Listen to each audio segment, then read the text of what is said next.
Namaste. Today is August 31st, 2022. Beautiful morning here in Maryland. It started out at about 68 degrees, probably up to 70 about now. It's early-ish. It's just after 7.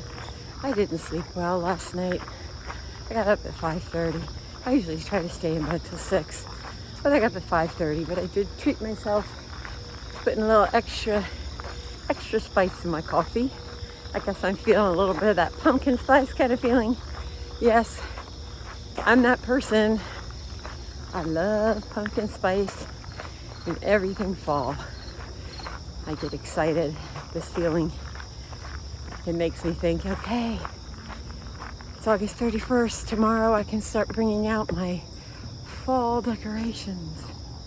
It's the little things in life, you know. I'm grateful. I did have a fall wedding last year, and we priced out flowers, and I'm very frugal, and I love flowers. I could not bear the thought of spending so much money on fresh flowers that were just going to die. So I bought beautiful flower arrangements, bouquets for me and one for each of my girls, and also boutonnieres for the guys from this beautiful lavender farm. I think it was in California. Why California and not Maryland? Well, they didn't have anything here. So, but I cherish those bouquets. I have them, and they still look beautiful, and they are still on display, and they smell amazing. So I digress, but that brought me back to the whole fall feeling. I got married in November, and we had just a beautiful, clear fall day, and there was still color in the leaves. Yeah, we got married in the park, and it was beautiful. But I did make all the centerpieces and all the decorations and the cake table, and you know, I did all that stuff. You know, this is a second wedding. Very, very different from the first. My first wedding was a white wedding in the Catholic Church, and neither my husband nor I drank at the time. I didn't drink from the time I was 23 until I was 50. I grew up in a home with an alcoholic parent, and crazy childhood. That's a tale for another day. But I was very much, I had my phase, you know, as a late teenager up to about 23, and did my partying and fun. And at 23, I said, you know, it's time to grow up. And I did. 25, got married. 26, started having kids. I guess I'm just feeling that melancholy way that the change of seasons always brings about. The change from summer to fall. The kids are now back in school here. I work in K-12 enrollment, so my job, as you've heard me talk about it, been working overtime just so I could get all the little kiddos in school. It's been an interesting summer. I've come back to doing my YouTube videos to keep my personal vlog, and that I am grateful.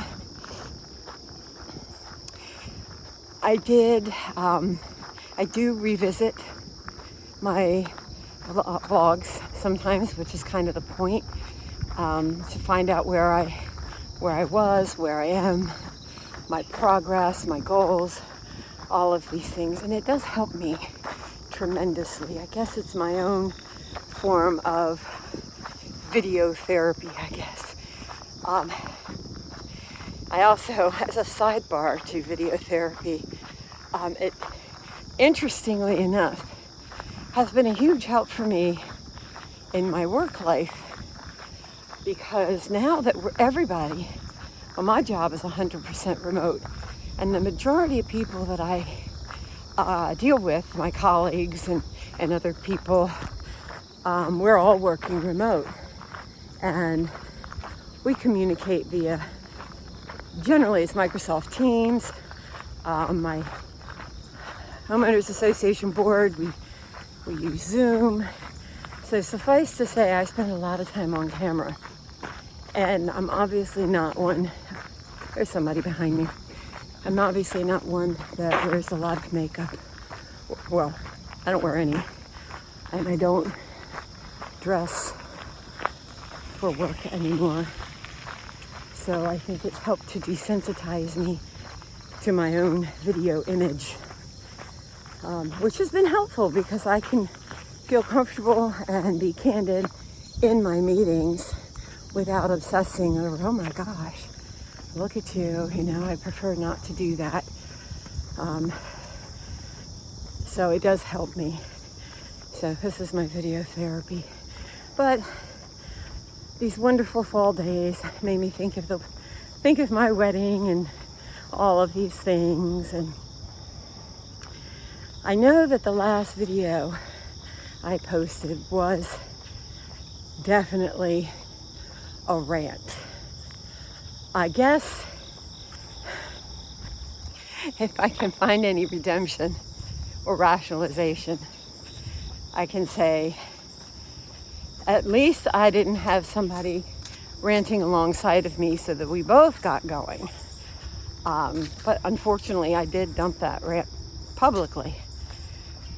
I did it, I believe, because there are things that need to be said.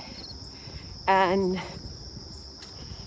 my vlog really is about finding my way, navigating this world as a post-menopausal woman, as a woman in the third stage of my life, when we as women become invisible.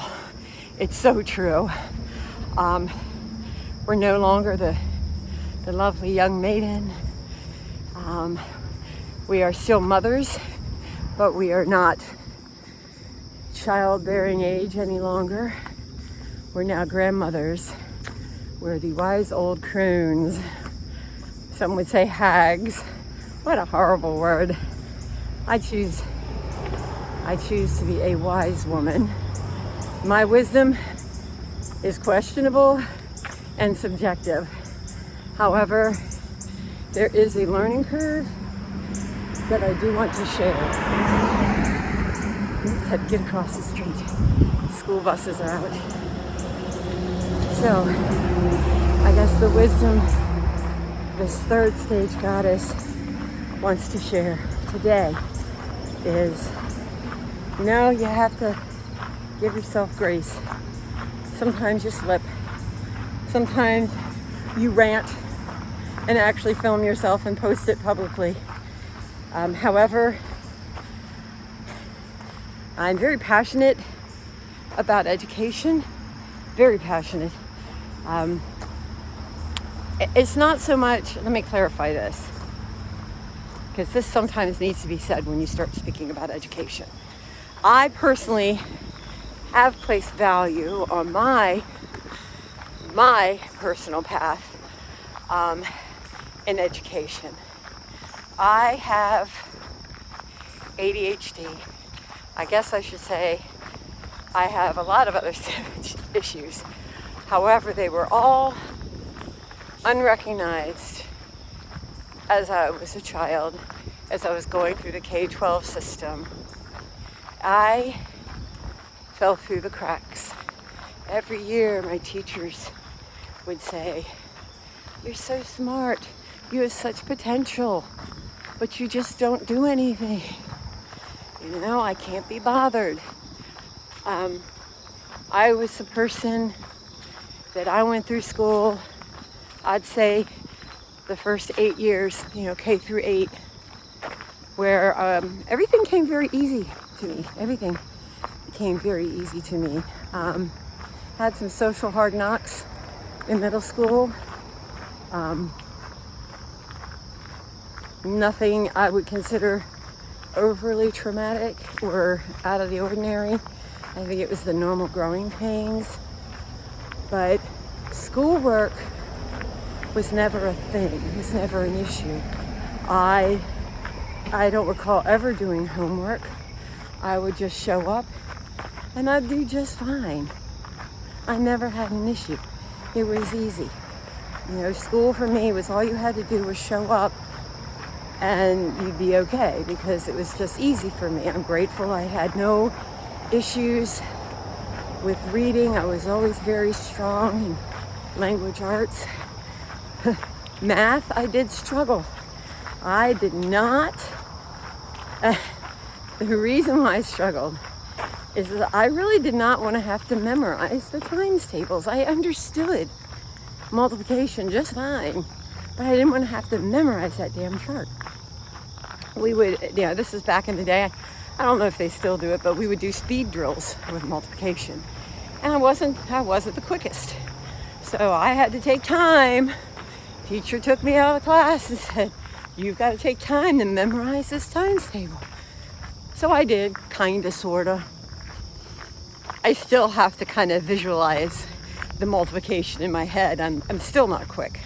Still not quick. I did somehow manage to make it through calculus, but I'm still not quick. And ironically, all those times back in the 70s where the teacher said, you have to memorize this. You're not always going to have a calculator. I'll always have a calculator. There's never a time that I don't have a calculator. Obviously. So, whatever. When I got to high school, suddenly, I had to start actually putting in an effort. I had to start doing the assignments. I had to start studying. And that was cool. That was cool for a while. Grade 9, grade 10, okay. As time went on, I got incredibly bored with it all.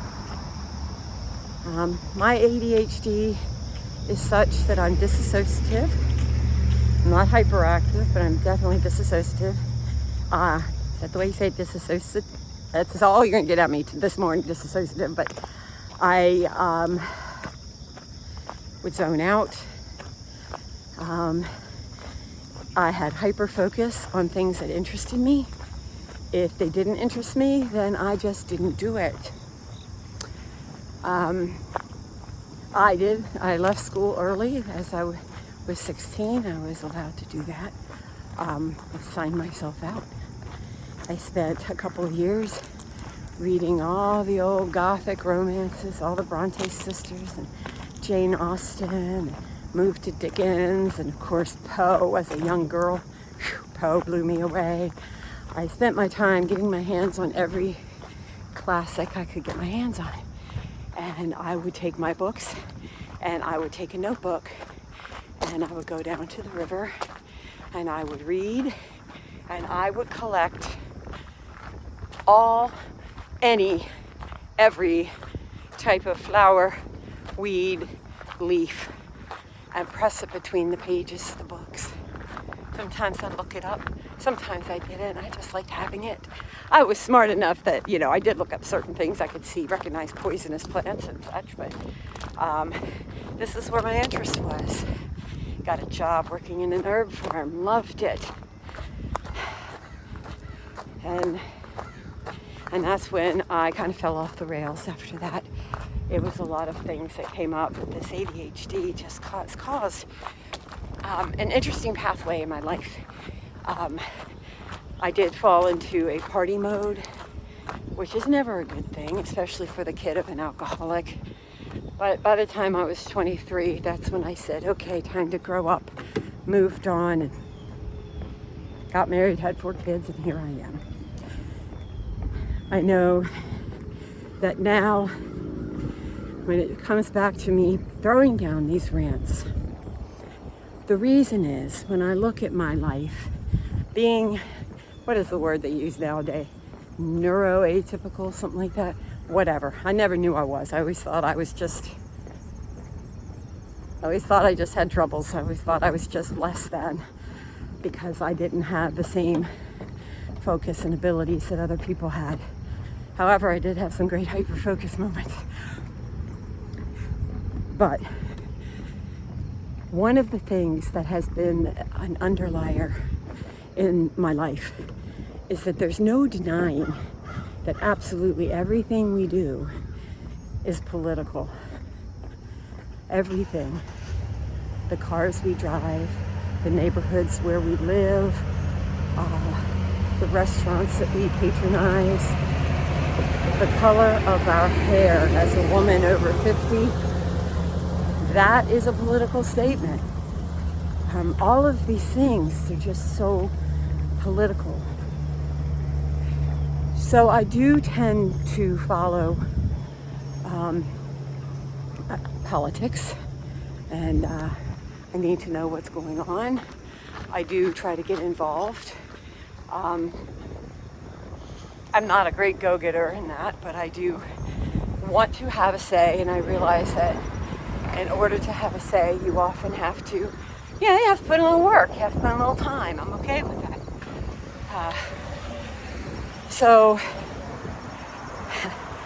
this with the student loans has been, going back to my passion for education, where I myself was a square peg trying to fit in the round hole of our education system.